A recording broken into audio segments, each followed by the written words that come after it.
matumaini yangu mzima wa afya, mtazamaji wa SAUT TV. Karibu katika kipindi cha Kioo cha Mwanamke, kipindi ambacho kinakujia kila siku ya Alhamis, lakini pia kipindi ambacho kinakupa fursa ya kuweza kujua yale yote mazuri yaliyofanywa na mwanamke katika jamii. Kwa siku ya leo, mada mezani ni mwanamke na vikundi vya kijamii, na nitakaye kuongozea kipindi hiki, jina langu ni Mariam Fakii, lakini nipo na mgeni wangu hapa, Juliet Boniface, miongoni mwa wanamama ama miongoni mwa wanawake ambao wanajihusisha na vikundi vya kijamii. Mama, shikamoo. Mahaba. Kwanza nikupongeze. Asante. Na tukianza tu kwamba ni nini haswa kilikuchochea kuweza kujiunga na kikundi hichi cha kijamii? Kwanza kabisa, yani kitu ambacho mimi kilinichochea mpaka nikajikuta nimeweza kuingia katika vikundi vya kijamii, hasa kabisa ni swala lile ambalo la kuhudumiana katika mambo ya kijamii. Pale unapopata tatizo, mnaweza kusaidiana kwa namna moja au nyingine, mnashikana. Alafu kingine ni kile ambacho kwamba hata zile fedha zako unakuwa na uwezo wa kutunza katika kile kikoba, mnakuwa mnatunza, mkiweza mnafungua akaunti, mnaweza kutunza fedha zenu. Na kitu ambacho kilinivutia zaidi. Na ni mabadiliko gani tangu ujiunge na kikundi hiki cha kikoba, ni mabadiliko gani ambayo umeyaona katika maisha yako, yani tangu ujiunge? Mabadiliko ni mengi kwa kweli, naweza nikasema, kwa sababu mwanzo kabisa nilikuwa hata kibiashara kidogo nipo chini, lakini baada ya kujiunga kwenye vikoba, kupitia na ile wakina mama, tunapata uwezo wa kukopeshana fedha pale, mnapokusanya mnakopeshana. Kwa hiyo nikajikuta kwa namna moja au nyingine napata mabadiliko katika ile hali ya kujiinua kibiashara. Na kikundi hichi kimekusaidiaje wewe kama mwanamke katika kujitegemea kifedha na kuendesha shughuli zako za kila siku? Nashukuru kimenisaidia, kwa sababu hata pale unapopata tatizo, wana kikundi wenzao wanakushika mkono. Kwa mfano katika haya masuala ya vikundi, nashukuru Mungu kwa sababu nishawahi kupata changamoto ya mtoto kupata ajali, lakini nashukuru kikundi kama kikundi kiliweza kunibeba, kilinisaidia kwa kweli kwa namna moja au nyingine, kwamba waliniweza kunichangia fedha na waliweza kunisaidia ni vitu vingi. Na ule ushirikiano na umoja ule, kwa kweli nashukuru sana. Ndio maana yani nasema kwa kweli hivi vikundi, unapopata kikundi ambacho ni kia kuaminika, basi unajiunga, kwa kweli unaweza kusaidika kwa vitu kama hivyo, na watu wasiogope, vikundi vinasaidia. Tunajua kwamba katika jamii kila mtu anajua kwamba vikundi hivi mara nyingi wanaishia kwenye kutapeliana, kudhulumiana fedha. Kwa upande wa kikundi chenu, je, mambo kama haya yapo ama kwenu mambo kidogo ni mazuri? Kwa kweli vikundi vipo ambavyo kweli wanawake wengi wanadhulumiana, wengine wanakimbia na hela, lakini kwa kweli kwa kikundi chetu tunashukuru mambo kama hayo hayapo, kwamba tunaenda vizuri na fedha yetu sisi tunatunza katika akaunti, kwa hiyo mambo yanaenda, tunashukuru. Hapo umezungumzia masuala ya kutunza fedha kwenye akaunti.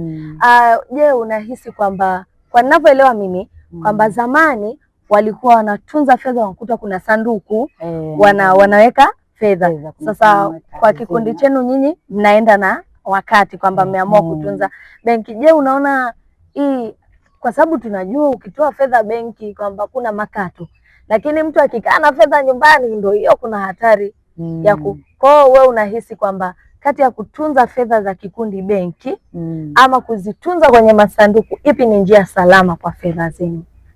Njia salama kwa kweli ni ile ya kutunza kwenye akaunti, yani ndio njia salama.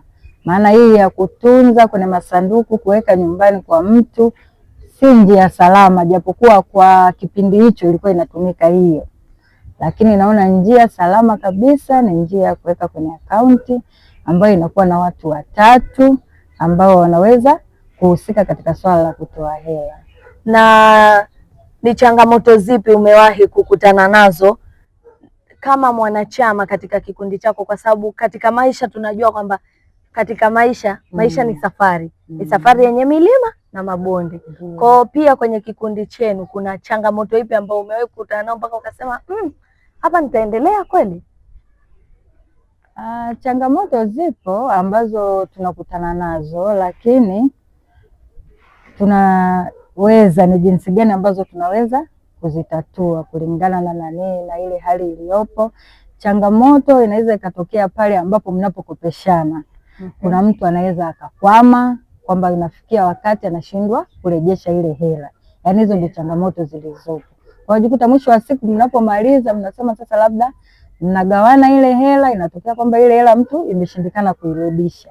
Kwa hizo ndio changamoto zenyewe. Na ushiriki wako kama mwanamke katika kikundi unaongeza vipi kujiamini kwako ama kushiriki katika sekta ya maamuzi?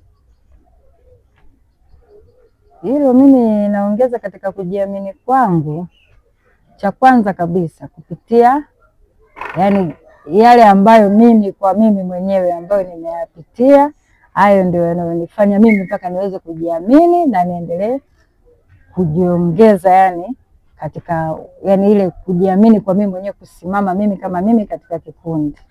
Kwa uzoefu wako katika kikundi, je, kwa mwanamke kushiriki katika vikoba kuna faida yoyote? Faida zipo. Faida zipo. Kwa mfano?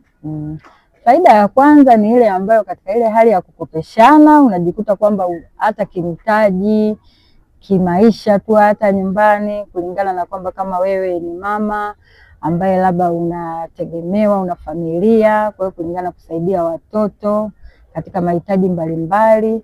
Kwa hiyo hizo ndo faida zenyewe. Faida zipo katika ile hela unayoipata, basi unafanya mambo mengine. Na mtazamaji wa SAUT TV, hatujamaliza, nikukumbushe tu ni ndani ya Kioo cha Mwanamke, ambapo kwa siku ya leo mada mezani ni mwanamke na vikundi vya kijamii, ambapo kwa undani zaidi tunaangalia mambo ya vikoba. Sasa usiondoke, endelea kusalia nasi, bado hatujamaliza. Kwa mtazamo wako kama mwanachama, ni mambo gani ambayo mwanamke anatakiwa kuyazingatia kabla ya kujiunga na kikundi chochote katika jamii? Yaani kwa sababu wewe tayari una uzoefu. Kwa hiyo kuna mambo gani ambayo mwanamke anatakiwa azingatie kabla ya kujiunga na aina yoyote ya kikundi? La kwanza kabisa ambalo mwanamke analotakiwa kwanza alizingatie hasa. Kwanza ni kanuni ambazo mtajipangia katika kikundi.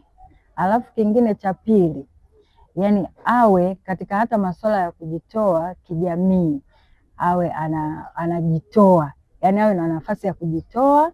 Alafu pia na hayo mambo mengine ambayo katika zile kanuni mlizopangiana basi mtu aweze kuzifuata. Na kwa maoni yako wewe kama mwanamke, unahisi nini hasa kifanyike ili kuweza kuvikuza hivi vikundi katika jamii? Kwa sababu kama ambavyo umeongea, si kila kikundi kina watu ambao wametapeliana. Vikundi vingine vinasaidia kwa mwana kiuchumi. Kwa unahisi nini kifanyike ili kuweza kuboresha ukuaji wa hivi vikundi katika jamii? Cha kwanza kabisa ambacho naweza nikasema kwamba kifanyike ni ile hali, tuseme kwa hivyo kama nilivyoeleza toka mara ya kwanza kwamba inatakiwa kama ni fedha zote zitunzwe katika hali ambayo ya kuaminika. Alafu taarifa zote watu waweze kupeana zile taarifa za kikundi. Hapo kweli ndio vitu ambavyo vinaweza vikafanya kabisa kila kitu kinani. Tunajua kwamba vikundi vingi vinawasaidia watu wake kwa kuwapatia mikopo. Kwenye kikundi chenu huu utaratibu wa kwanza swala la kumpa mwanachama mkopo lipo, na kama lipo utaratibu upoje? Hilo swala la kupeana mikopo lipo, lakini na utaratibu wake unakuja kwamba yani mtu anapewa mkopo kulingana na kiasi kile ambacho hata yeye mwenyewe anaweka. Yaani kwa mfano kama unakuwa unaweka kiasi cha juu, basi ndivyo ambavyo hata mkopo wenyewe utaupata hivyo hivyo. Na kama utakuwa unaweka kiasi cha chini, basi ndivyo hata mkopo wako utakavyokuwa. Lakini tunaweka pia, tunapeana mikopo, tunasaidiana katika mambo mbalimbali ya kijamii, mtu anapopata changamoto hivyo. Kwa unapata mkopo kulingana na kiasi ambacho unachangia. Mchango wako ukiwa mkubwa, basi na mkopo wako unakuwa mkubwa. Na ni ujumbe gani ungependa kuwapa wanawake wengine ambao wanasita kujiunga na hivi vikundi vya kijamii? Kwa kweli ujumbe ambao ningependa kuwapa ni kwamba watu wasiogope, waweze kujiunga kwenye vikundi. Vikundi vinasaidia na vikundi vinaweza kutukwamua katika kiuchumi na mambo mengi tu mbalimbali. Hata unapopata changamoto zozote, basi kikundi kinakusaidia. Kwa hiyo na mimi unanishauri na wewe nakushauri. Vikundi vipo, sio lazima kwamba eti ni vya wamama tu, watu wazima, hapana, hata vijana wapo. Kwa nianze kutafuta utaratibu. Unaanza kutafuta utaratibu, unakuja unaingia, unajiunga. Na mtazamaji wa SAUT TV, kufikia hapo sina la ziada kwa siku ya leo ndani ya Kioo cha Mwanamke. Tulikuwa nami Mariam Fakii kuanzia mwanzo hadi tamati, na mada mezani ilikuwa ni mwanamke na vikundi vya kijamii. Ila nikukumbushe tu kuwa usisahau kutufuatilia katika mitandao yetu ya kijamii Instagram, YouTube, Facebook kama SAUT TV, lakini kwa upande wa TikTok kama SAUT TV TZ. Na siku zote tunasema hivi, Kioo cha Mwanamke, jitazame, tunaangazia mafanikio ya mwanamke katika jamii zetu. Bye. Kwa majina naitwa Kemelembe Godwin, ni mwanafunzi wa BASO katika chuo cha St. Augustine University of Mwanza main campus.